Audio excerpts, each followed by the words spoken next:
Hey guys, welcome to my another blog. তো বন্ধুরা, good morning সবাইকে।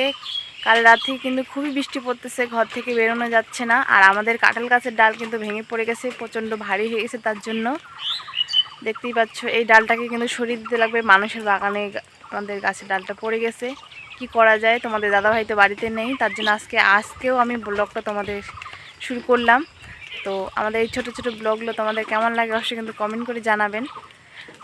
তো তোমাদের দাদাভাই আসবে, তারপরে এই ডালটা সরিয়ে দিবে। আর এই পাশে দেখতে পাচ্ছ চাপাতা বাগান আর লঙ্কার চারা লাগিয়েছে। খুবই বুদ্ধি খাটিয়ে এই কৃষি কাজ করতেছে। আবার এই যে করলার ইসে দিবে, মাছা দিবে। তো আজকে আমি সারাদিন কি করি না করি সেটাই তোমাদের সাথে শেয়ার করবো। আমাদের এই ছোটো ছোটো ব্লগগুলো তোমাদের কেমন লাগে অবশ্যই কিন্তু লাইক কমেন্ট করে জানাবেন। খুবই কষ্ট করে ভিডিও করি। তাছাড়া আমার একটা ছোট্ট বাচ্চা আছে, বাচ্চাকে সামলিয়ে তারপরে ভিডিও করতে লাগে। তো আমার ছেলে এখন ঘুমাচ্ছে।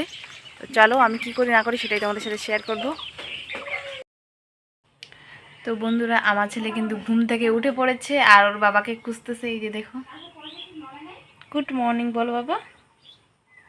আমি কিন্তু বাবাই আমি কিন্তু এখনও কিছু বাসি কাজ করি নাই, কারণ আমার ছেলের সাথে খেলা করছিলাম এতক্ষণ থেকে। আমার ছেলে একটু আগেই ঘুম থেকে উঠলো, আর উঠেই কিন্তু ওর বাবাকে খুঁজতে শুরু করে দিছে। বাবা কোথায় গেছে বলো? কাজ পাতা। তো চলো কাজ টাজ করি, তারপর আমার ছেলের জন্য খাবার বানাই। এই যে বন্ধুরা দেখতেই পাচ্ছ, আমি এখন রান্না করছি আমার ছেলের জন্য, ম্যাগি বানাচ্ছি। আর এদিকে আমার ছেলে বসে আছে। এই যে, কি খাবা? মাম খাবা? তো চলো আমরা ম্যাগি খাই, তারপরে তোমার সঙ্গে দেখা হচ্ছে। আমি এখন ভাত বসিয়ে দিয়েছি। তো এখন কি তরকারি রান্না করব সেটাই ভাবতেছি। দেখা যাক কি রান্না করি। এই যে দেখো আমার ছেলে, আর এদিকে ভাত বসিয়ে দিয়েছি। কি যে তরকারি রান্না করবো ভাবতেছি, বুঝতেই পারতেছি না। আজকে মনে হয় মুসুর ডাল আর আলু ভাজা করব। বলো, আজকে মুসুর ডাল, আলু ভাজা আর পাপড় ভাজা। চলো রান্না করে তোমাদের সঙ্গে দেখা হচ্ছে। কি বলছে আমার ছেলে? খেলা করতেছে, লুকাটুক খেলতেছে তোমাদের সঙ্গে। আমার মা টাটা কর, টাটা কর, বাবাই। টাটা না, বাবাই।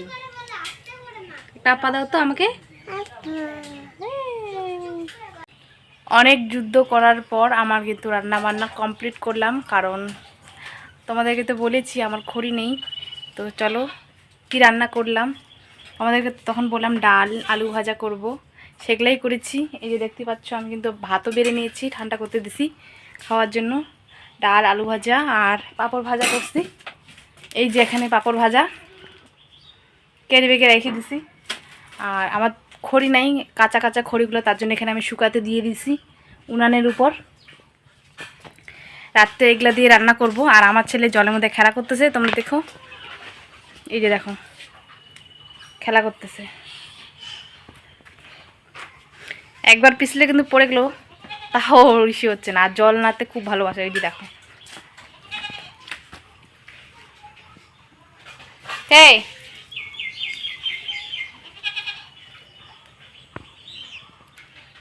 এখন আমি কিন্তু ভাত খাবো। খাওয়া দাওয়ার পর তারপরে কাপড় টাপড় ধুবো, তারপর স্নান করব। চলো আমি ভাত খেয়ে নিই, তারপরে তোমাদের সঙ্গে দেখা হচ্ছে স্নান টান করে। আমি কিন্তু খাওয়া দাওয়া করে স্নান করে নিয়েছি, আর এদিকে কাপড়ও ধুয়ে নিয়েছি। এই যে দেখতেই পাচ্ছ, এটা ব্ল্যাঙ্কেটটা কিন্তু 3 দিন হয়ে গেলো এখনও শুকায় নাই। আর এগুলো কিন্তু কালকের কাপড়। এই যে তোমাদের দাদাভাই এখনও আসে নাই কাজ করে, এখন 1:30 বাজে। তো আর একটু পরেই মনে চলে আসবে। আমার ছেলেকে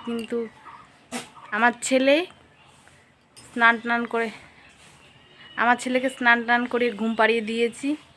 তো চলো পরে দেখা হচ্ছে, তোমাদের দাদাভাই আসবে তখন দেখা হবে তোমাদের সঙ্গে। আমরা কিন্তু ঘুম থেকে উঠে পড়েছি, আর তোমাদের দাদাভাই এখনও আসে নাই। আর আমরা এখন যাব দুধ আনতে। ওই যে আমার ছেলে বোতল নিয়ে রেডি, ওর বৌমাকে ডাকতেছে। চলো আমরা দুধ নিয়ে আগে আসি। তো টাটা এখন।